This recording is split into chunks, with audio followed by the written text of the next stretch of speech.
si Ate Merl, samahan niyo ako. Magluluto ng ulam, magluluto ng ulam, maglulunam para sa tanghalian, kasama na hapunan. Hiwa dito, timpla doon, sahog ay handa na. Sarap na lutong bahay, siguradong mapapa-extra rice ka. Adobo, sinigang, paksiw, gulay o kaya prito. Iba't ibang putahe, laging bago.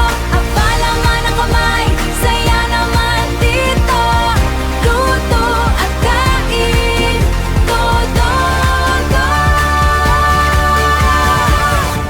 Hiwa dito, timpla doon, sahog ay handa na.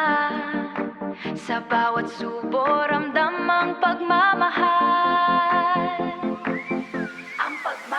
Kahit anong luto, basta't kasama kayo. Laging may puwang sa hapag, laging may